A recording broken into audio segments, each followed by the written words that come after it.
Assalamualaikum warahmatullahi wabarakatuh. Eh, Kami dari kelompok 6 dengan saya sendiri Irsyad Al-Fahmi dan kedua teman saya. Nama saya Nisa Dwi Kurniawan. Nama saya Alfira Khairani. Kami di sini akan mempresentasikan prototipe model kepemimpinan kepala sekolah. Kami dari kelas 5C program studi PGSD dengan dosen pengampu tim teaching ASP dan di mata kuliah administrasi supervisi pendidikan.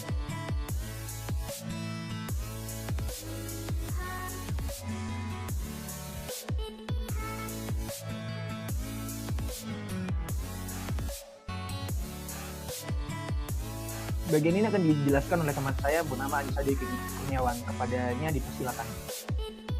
Pengertian, prototipe adalah model awal atau contoh yang dibuat untuk melakukan uji coba terhadap konsep yang sudah diperkenalkan.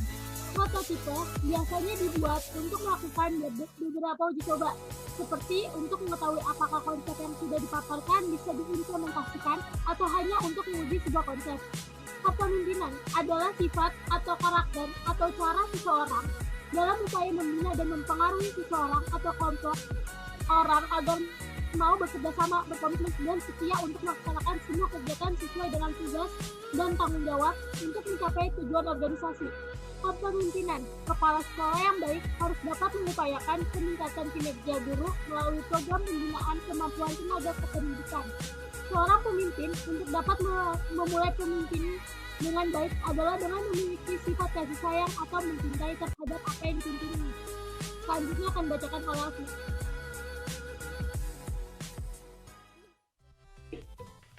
Nah, bismillahirrahmanirrahim.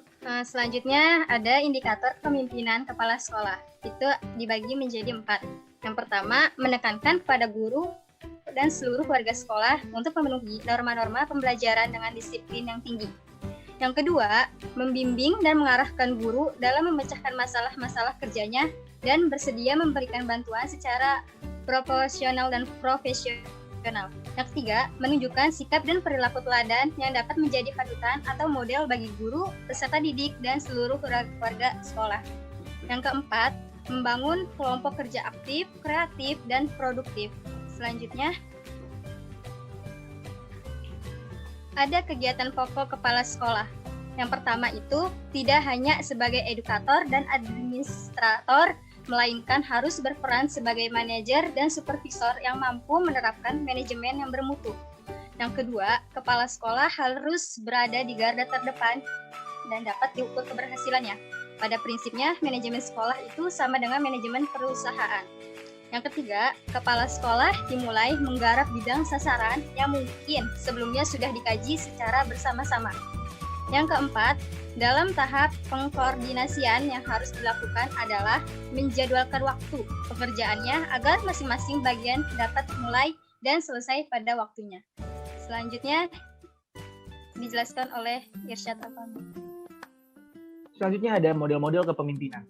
1. Kepemimpinan karismatik. Kepemimpinan yang berasal dari anugerah Tuhan, yang mana pemimpin tersebut mempunyai kemampuan luar biasa, magnet yang kuat, dan adanya ketertarikan emosional kuat dari yang dipimpin kepada pemimpinnya. Yang kedua ada kepemimpinan transaksional. A. Kepemimpinan untuk mengendalikan bawahan dengan cara menggunakan kekuasaan untuk mencapai hasil. Yang B. Mengelola bawahan dengan memberi reward atau punishment. Yang C. Biasa menerapkan transaksi yang saling menguntungkan dengan bawahan. Ketiga, kepemimpinan transformasional. Model kepemimpinan yang efektif dan telah diterapkan di berbagai organisasi internasional yang mengolah hubungan antara pemimpin dan pengikutnya dengan menekankan pada beberapa faktor, antara lain attention, komunikasi, antara lain perhatian atau attention, yang kedua ada komunikasi atau communication, kepercayaan atau trust, rasa hormat atau respect, dan resiko.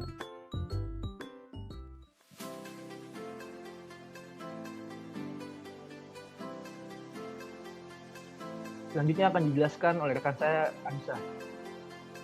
Di sini ada contoh kepemimpinan yang baik. Yang pertama, ada menginspirasi dan memotivasi. Pemimpin yang hebat menciptakan proyeksi masa depan. Ia akan memberikan gambaran masa depan yang jelas dan menarik, juga memotivasi orang lain agar mampu meraihnya.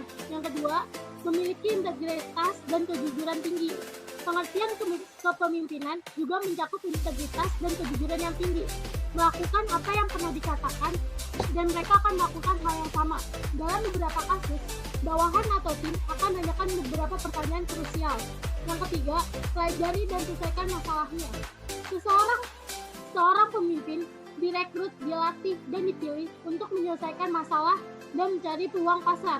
Tidak hanya kecerdasan yang dibutuhkan, tetapi juga kemampuan menganalisa yang baik dan skill lain yang tidak dimiliki oleh rekan lainnya.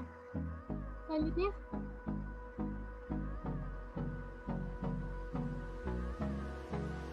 yang keempat, bekerja agar hasil tercapai.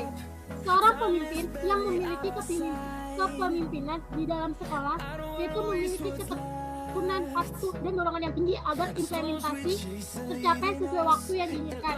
Yang kelima, komunikasi yang bagus. Ada banyak cara berkomunikasi seorang kepala sekolah dengan timnya. Hal yang penting bagi pemimpin adalah tugas selesai dengan baik dan targetnya tercapai. Apapun media komunikasinya, tidak lupa yang memberikan detail job yang jelas dan terus berkomunikasi dengan tim agar pekerjaan berjalan di jalan yang benar. Yang keenam, memiliki hubungan erat. Pengertian kepemimpinan juga harus mengikuti sertakan hubungan yang erat antar anggota. Dia percaya pada bawahan dan begitu sebaliknya. Seorang pemimpin memikul tanggung jawab yang besar atas pekerjaan timnya. Itu artinya hubungan yang baik di lingkaran mereka harus tercipta dengan baik. Yang ketujuh, bersikap profesional. Seorang pemimpin juga harus memiliki keahlian yang khusus tentu saja untuk memimpin timnya.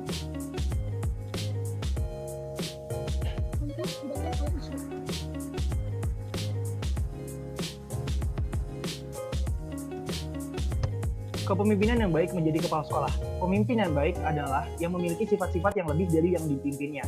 Kelebihan ini adalah cara berpikir.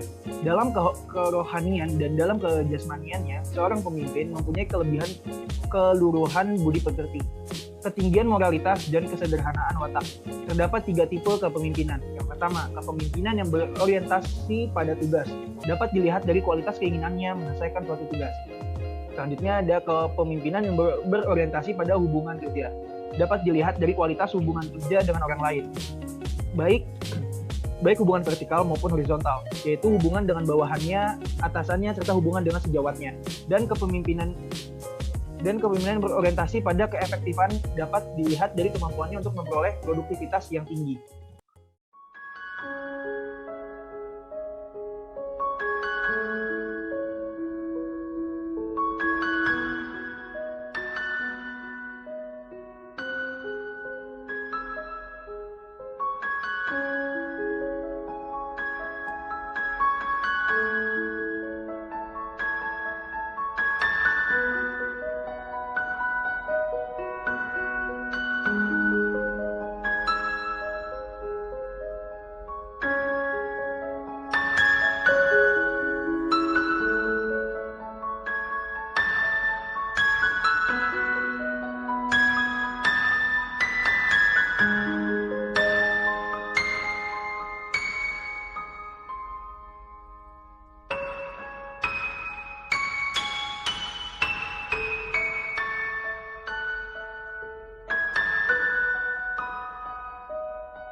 Kesimpulannya, kepemimpinan kepala sekolah yaitu proses pemahaman seorang guru dalam memberikan arti mengenai kepemimpinan yang dijalankan oleh kepala sekolah berdasarkan pengamatan, pengalaman, perhatian, dan kepercayaan yang terseleksi selama menjadi guru. Dapat disimpulkan bahwa dalam tubuh sekolah, kepemimpinan hendaknya dikembangkan di antara semua guru, di semua tingkatan. Semua guru hendaknya berpartisipasi dalam mengembangkan visi dan misi sekolah menghadapi era masa depan. Semua anggota kelompok organisasi hendaknya rela menerima tanggung jawab baru, mengambil risiko, membina konsekuensi, dan saling mempercayai kolega. Terima kasih, kurang lebihnya mohon maaf. Assalamualaikum warahmatullahi wabarakatuh.